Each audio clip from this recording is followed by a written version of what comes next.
Weather ಹೆಂಗಿದೆ ಅಂತ. So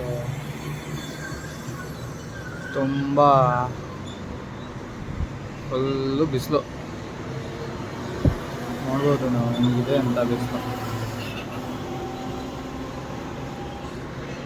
so ಇಲ್ಲಿ ಯಾರು ಈ ಬಿಸಿಲಲ್ಲಿ ಯಾರು ಎಷ್ಟು ಹೊರಗಡೆ ತಿರುಗಾಡಲ್ಲ. ಏನಕ್ಕಂದರೆ ಈ ಬಿಸಿಲಲ್ಲಿ ಒಂದು 5 ಮಿನಿಟ್ಸ್ ಹೊರಗಡೆ ತಿರುಗಾಡಿದರೆ ಫುಲ್ಲು ಸ್ವೆಟ್ ಆಗಿಬಿಡ್ತಾರೆ, ಡಿಹೈಡ್ರೇಷನ್ ಆಗಿಬಿಡುತ್ತೆ.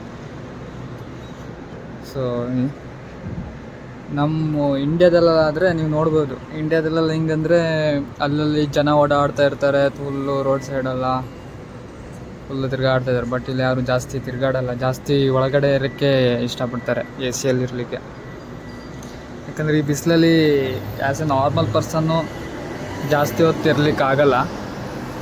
ಇವಾಗ ಸ್ವಲ್ಪ ಬಿಸಿಲು ಜಾಸ್ತಿ. ಮೊನ್ನೆ ನಾನು ಬಂದಾಗೆಲ್ಲ ಸ್ವಲ್ಪ ವಿಂಟರ್ ಇತ್ತು, ಆವಾಗ ಸ್ವಲ್ಪ ಓಕೆ ಇತ್ತು. ನೋಡ್ಬೋದು ನೀವು ಇಲ್ಲಿ ಹೆಂಗೆ ಇನ್ಫ್ರಾಸ್ಟ್ರಕ್ಚರ್ ಹೆಂಗಿದೆ ಅಂತ. ನಾನಿರೋದು ಯು ಎಲ್ಲಿ ಶಾರ್ಜಾ. ಎಷ್ಟು ನೋಡ್ಬೋದು, ಎಷ್ಟು ರೋಡ್